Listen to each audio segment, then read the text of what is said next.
हमारा आज का टॉपिक है सामाजिक अनुसंधान के चरण। वे कौन कौन से चरण हैं जिनके माध्यम से सामाजिक अनुसंधान किया जाता है? Steps of social research. सबसे पहला, समस्या का चुनाव करना।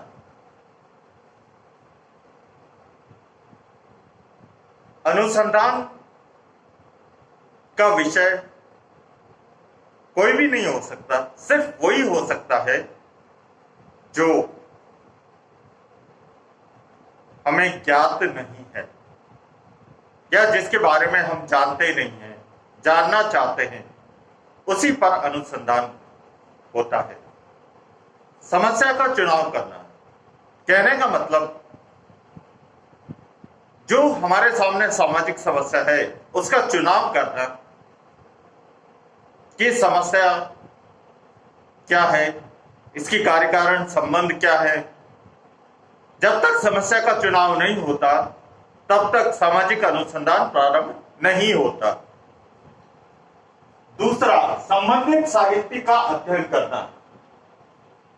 उस समस्या से संबंधित जो भी न्यूज़पेपर में आर्टिकल है, जो भी किताब लिखी हुई है या जो भी प्रलेख हमारे पास उपस्थित है, उन सब का अध्ययन करना हमारे लिए बहुत जरूरी है।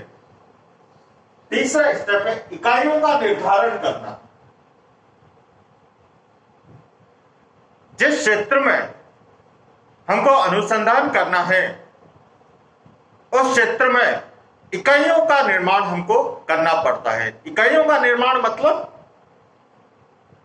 कि एक क्षेत्र में एक स्थान पर, दूसरे क्षेत्र में दूसरे स्थान पर, तीसरे क्षेत्र में तीसरे स्थान पर, चौथे क्षेत्र में चौथे स्थान पर, इस तरह से इकाइयां हमको निर्धारित करनी पड़ती हैं।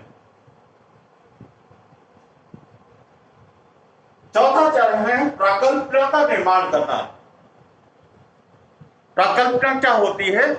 एक ऐसा सामान्यीकरण जिसकी जांच अभी बाकी है, उसे प्राकल्पना या उपकल्पना कहते हैं। प्राकल्पना कह दो या उपकल्पना कह दो, एक ही बात है।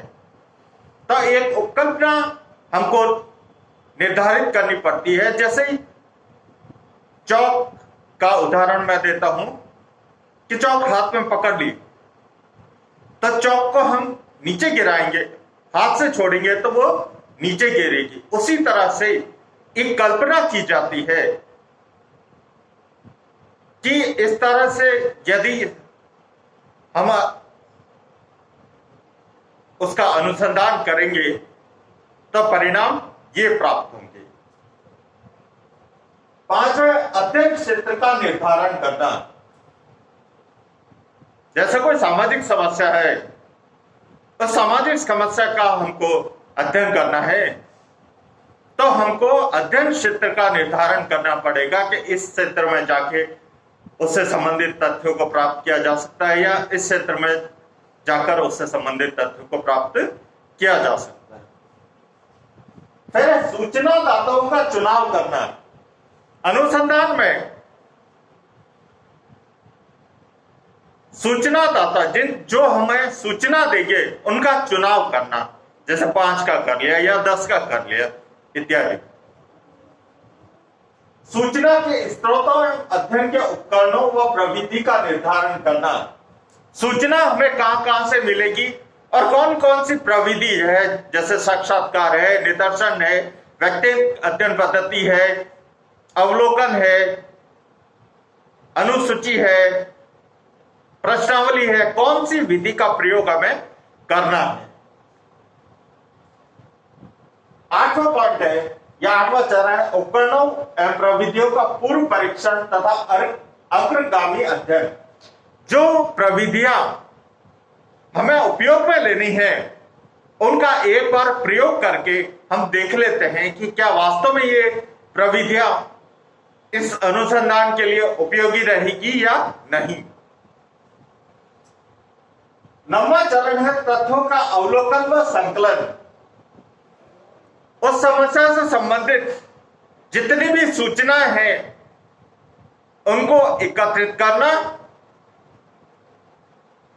ये हमारा 9वां चरण है। 10वां चरण तथ्यों का संपादन, संकेतन, वर्गीकरण एवं सारणीकरण।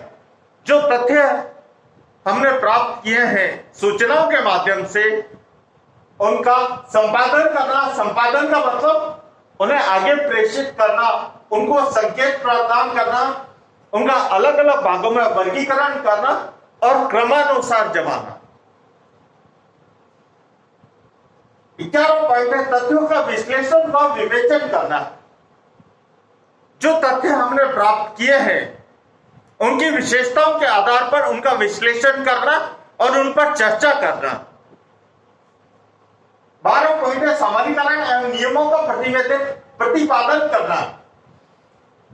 जो तथ्य हमने प्राप्त किए हैं विशेषताओं के आधार पर उनका विश्लेषण कर दिया।